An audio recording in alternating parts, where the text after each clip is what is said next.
morning, everyone. We have here is 2011 Nissan Altima with 2.5 engine automatic, and a customer complained that when he started in the morning and drive down his driveway, he heard a pop, like something snapped off, and a steering wheel became very hard. We found out that alternator coupling, these things are actually like a clutch, one-way clutch, reduce alternator load when not necessary to save fuel economy. Looks like it was replaced once before without replacing the alternator, and it seems like alternator bearings are actually going, so everything was overloading and overheating. It's very possible that this is made in China. Maybe it was not as good. So, and now alternator shaft is barely spinning, and and also it's not charging. And we're gonna replace the alternator, and a new rebuilt alternator comes with the new clutch.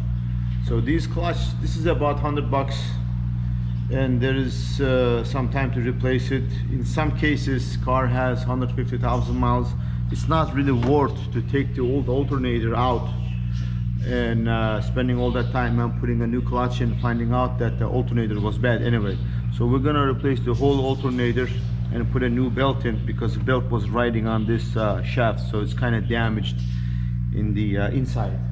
Right? So first thing, we're gonna have to disconnect the battery, because we're dealing with alternator, and we don't want to short out anything. We don't want to cause any damage, and we don't want to cause any injury, because you could get injured, you could get burned, and you could get injured in your eyes. Car can catch a fire. So we're gonna disconnect the negative terminal first, and then we're gonna leave the positive on, because we're not changing the battery. Okay? There's a special procedure on all batteries how to remove actually. You always have to disconnect the negative first, then disconnect the positive. When you're reinstalling, you're gonna install the positive first, then a negative. That prevents any short out with the metal wrench, that it can touch the chassis or other side. There's 10mm ground here. We're gonna take that off.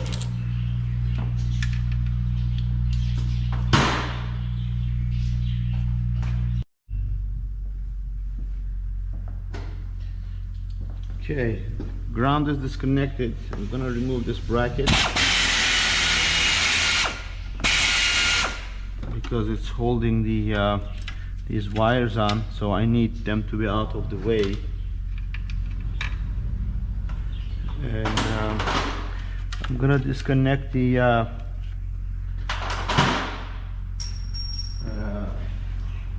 power wire from the alternator. This is where power goes to the battery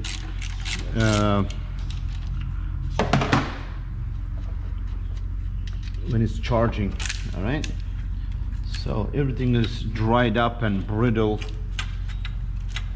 not so pleasant, because it's sitting right on top of the exhaust.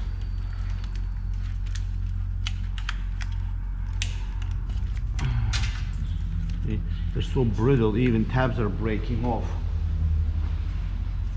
I'm gonna take this oil dipstick out of the way. I don't want it to be damaged or broken.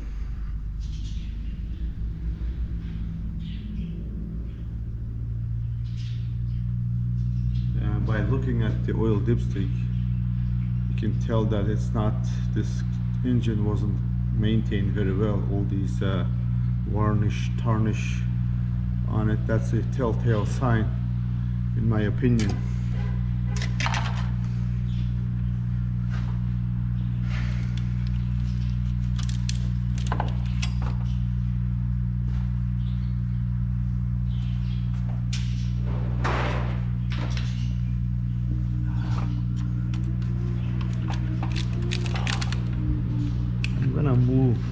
stuff disconnect as much as I can without going crazy, so I'll have more room to work with. And these main bolts are 14 millimeters. I'm going to the ear end and grabbing a 14 millimeter socket.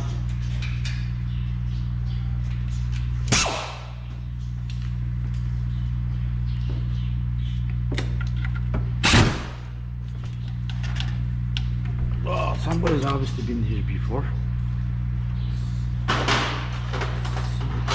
Really tight.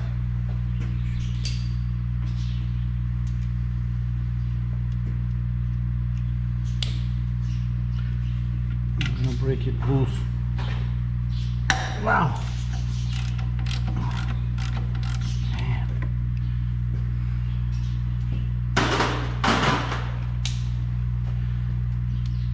There's one down there.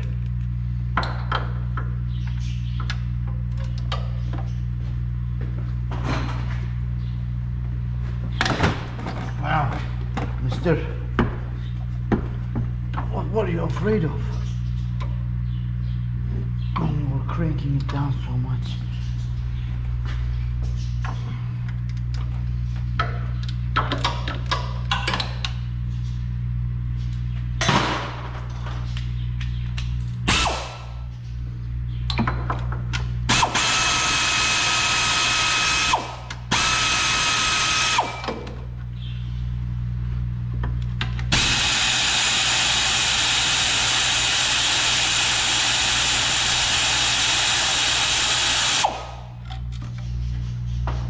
There is not even a Loctite on these bolts, and they're so tight. And sometimes some mechanics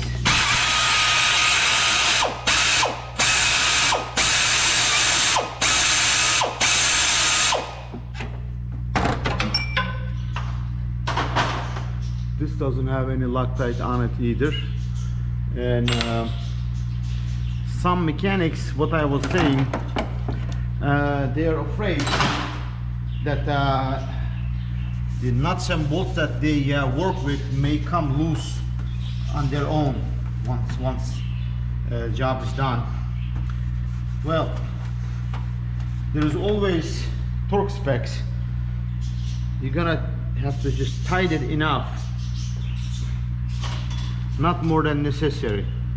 If you go crazy,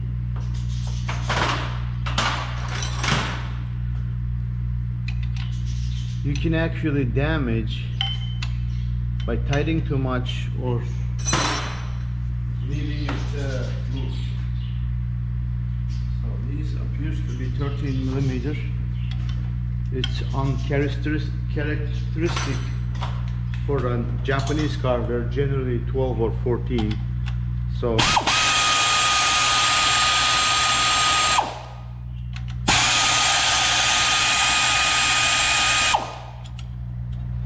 gonna take it away so we have room to remove the alternator.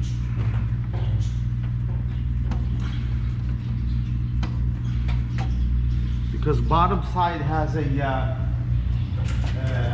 adjustable gap, and we're gonna pivot it off, and sometimes we might have to actually use a something to help. There we go. Not much, it just came right out. This is actually what I was talking about. This, as you tighten the bolt down, this actually fills the gap in.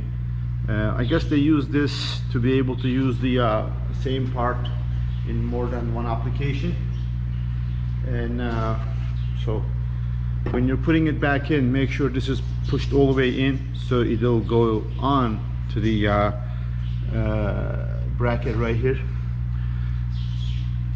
So much rust. This is indication of the failing bearing. It was failing for a long time. It was probably making noise too. So this is actually part of the clutch.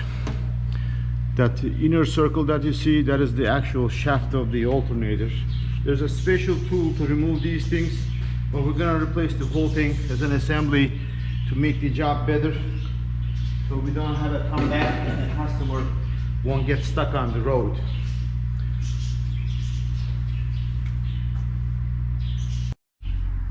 Okay, hey everyone, gonna continue. We got a serpentine belt or drive belt. It's made by Goodyear. It's relabeled as Dayco, and here's the part number. Here is the number which matches the belt number on the belt already installed, and this is our remanufactured alternator. If anybody needs it, there's a part number, and here's the clutch. As you can see, actually it allows to turn one way, so it reduces the load while operating. This is the sleeve I was talking about from the rebuilding plant. They pushed it all the way back. That will allow it to be installed easier. If it's not pushed back, you gotta push it back yourself. It's like checking a spark plug gap, even though on many cases on the spark plug box it says pre-gapped, don't re-gap it. In some cases that I found out many times, actually, you would have to at least check the gap and re-gap it if you need it. So if it needed to be.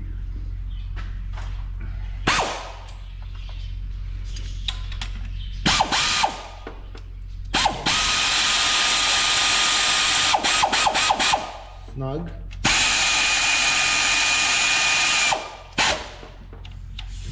Tight. Tight. That's enough. And we're gonna tighten the bottom bolt.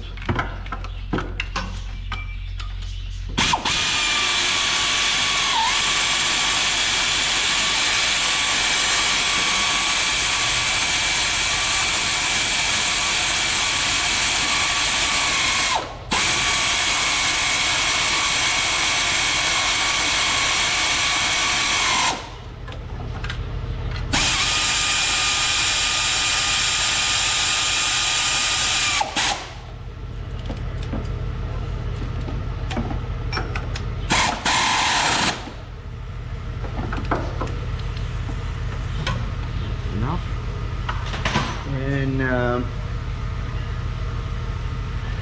gonna install the bracket back in, and without damaging, of course, anything. This bracket goes back on top. The ground strap goes here. This hole, when you put the cover back on, one here, and one there, and that holds the plastic cover.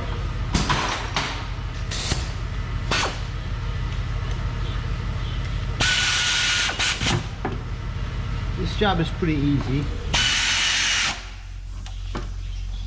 It can be done with the hand tools. Of course, it would take much longer with the hand tools, and power tools makes everything easier and faster, obviously. And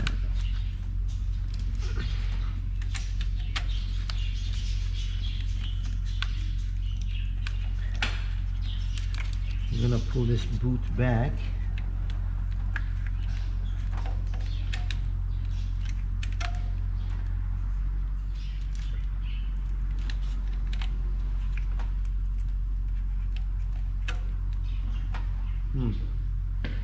So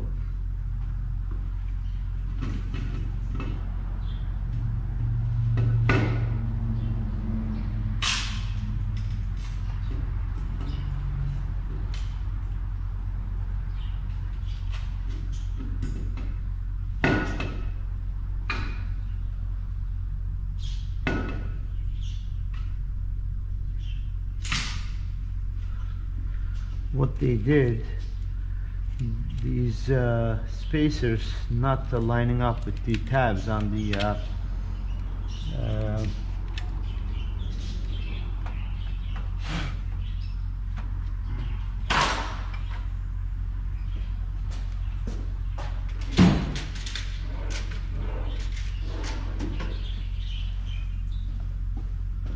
there's a piece of leaf inside. And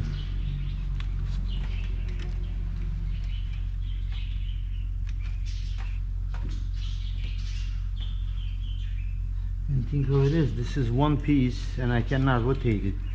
Only thing that I can rotate is this the power cable, maybe like a 5 degree or so. So that would accommodate that.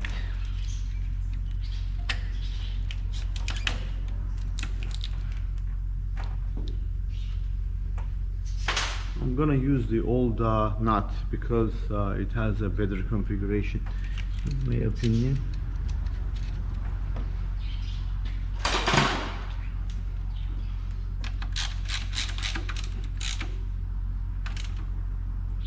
Okay.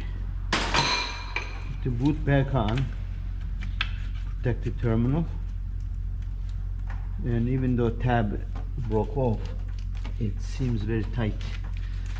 So that's gonna be okay. Gonna reattach this right here, and this is connected, that's connected, these are tight. Now only thing is left to do, I'm gonna put the belt on. And in my opinion, that is the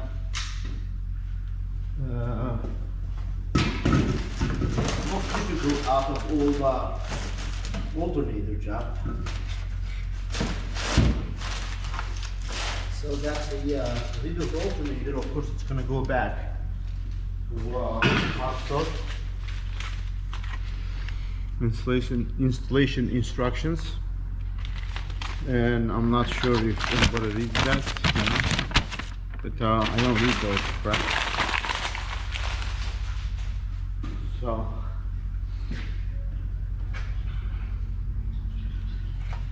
To do this belt, I'm gonna lift the car up. I'm gonna lift the car up and remove one wheel, left front wheel to be exact. Then there's a splash cover. I'm gonna remove the cover as well, so I can have better access. Okay. I'm gonna try to reroute this belt from bottom up because there is more components down here than up there. So some of these belt jobs are really easy. Some of them are really not so easy. So.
Okay, I got my diagram printed out to save myself time.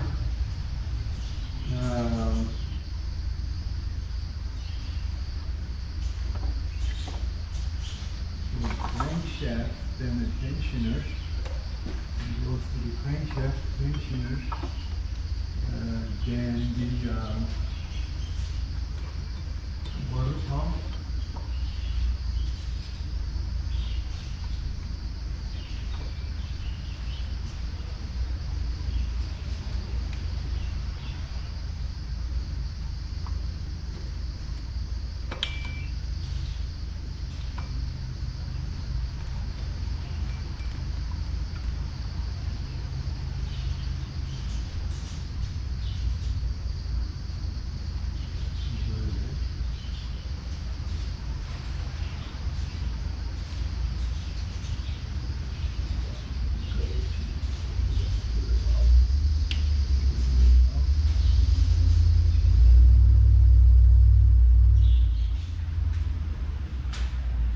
Okay.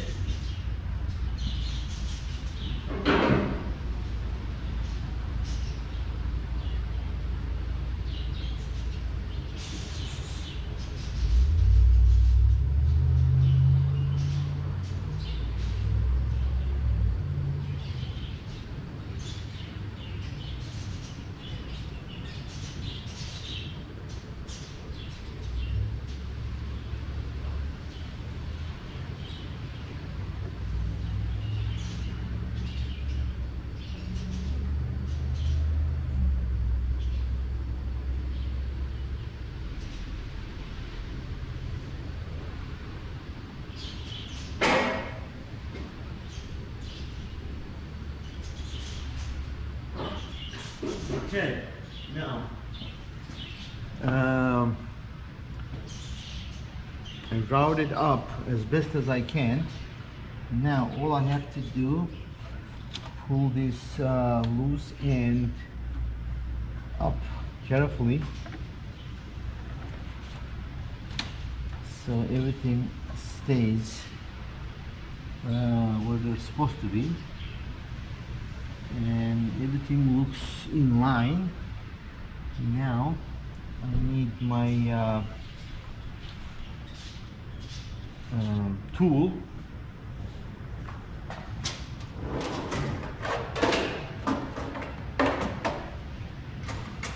Tensioner tool.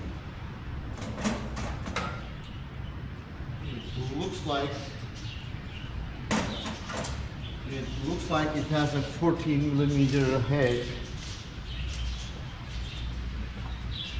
I might need the additional light down there.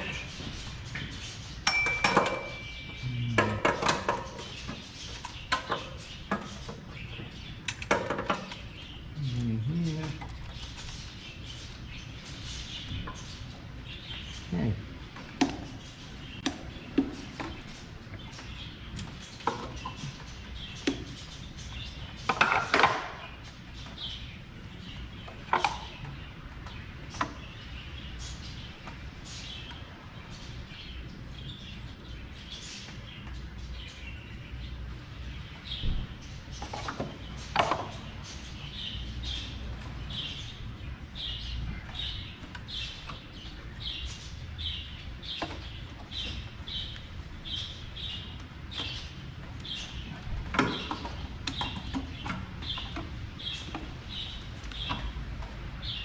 This thing actually rotates more than I expected.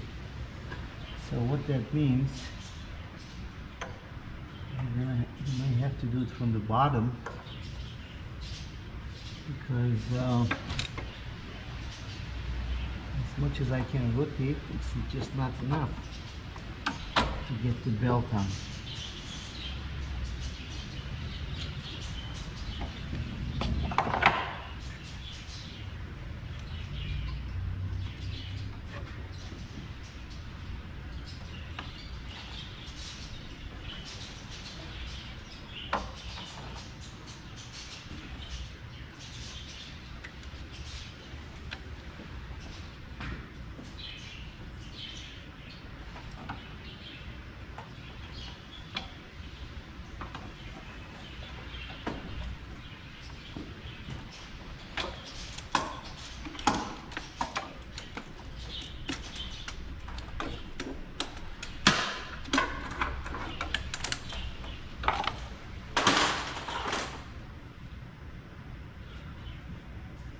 gonna tackle this from the bottom. Here's the diagram.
Well,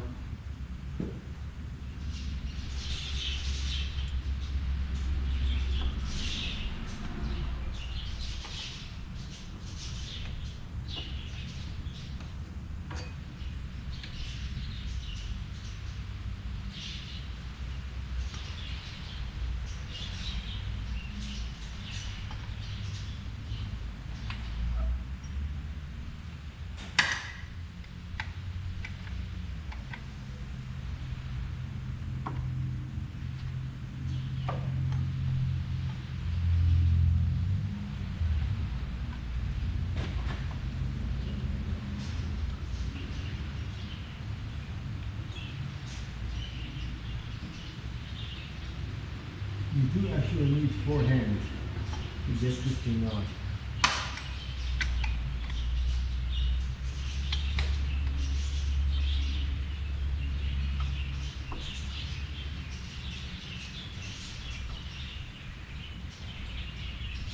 Because it's a tight space,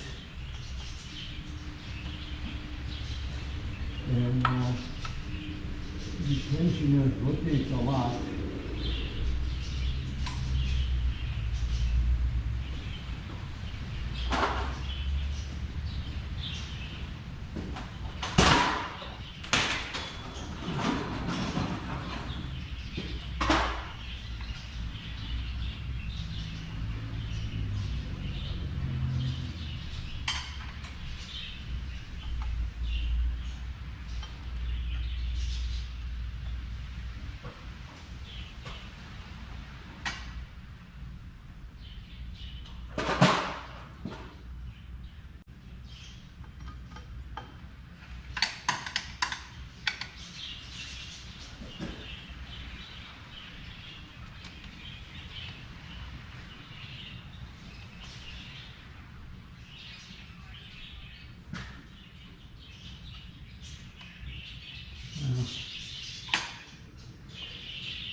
No.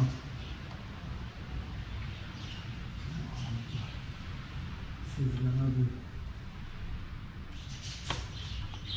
the toughest one that I have ever actually seen. The belt is very stiff.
Okay.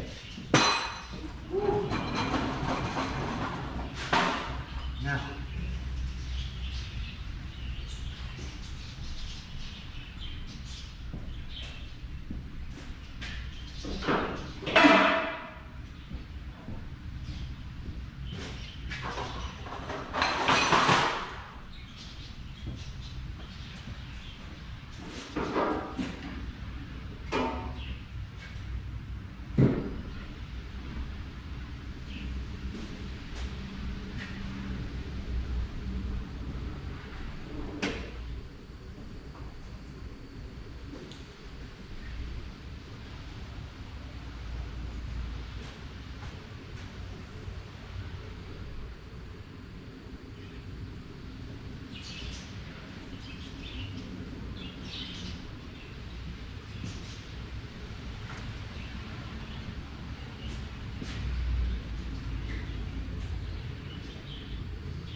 okay.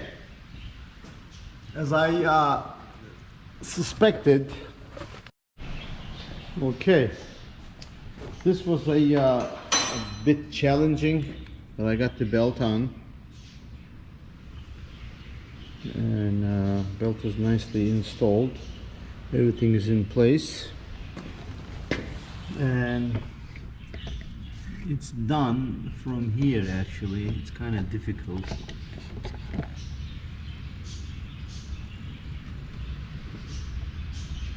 Here's the tensioner, that's shiny stuff, and that's the oil filter. We're gonna continue.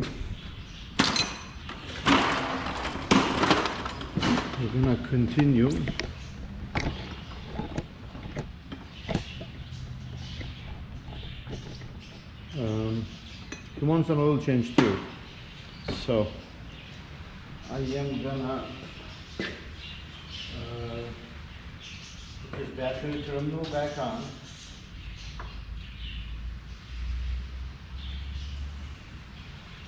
And looks like there was somebody here before.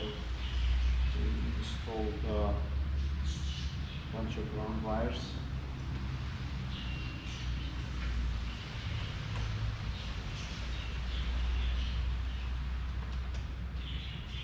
Very unprofessionally.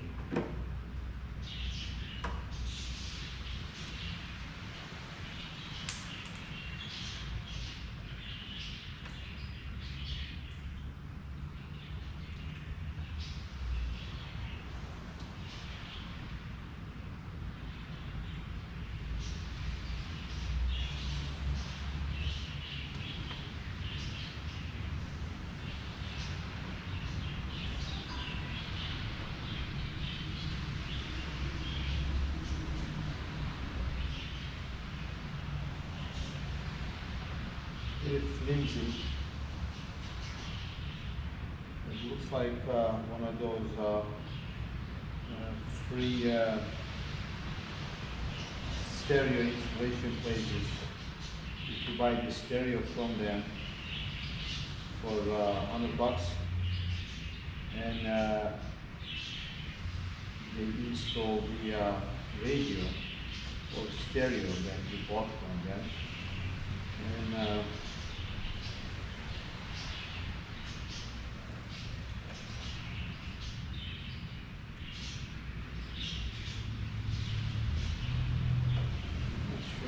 one point, I guess this car lost the ground at one point, and they tried to repair it. We got the ground directly from the battery terminal, so I'm gonna put it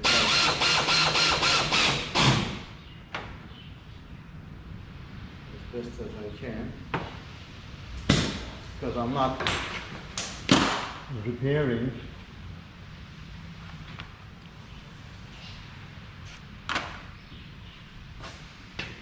Put the dipstick back in.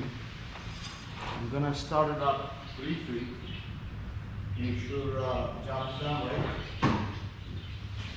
I need the key.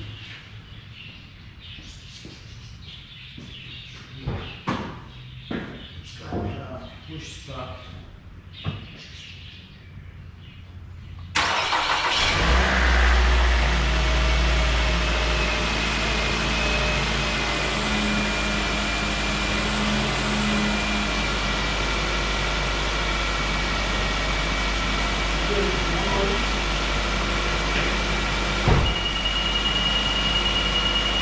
Good, no noise. Everything is working properly, charging.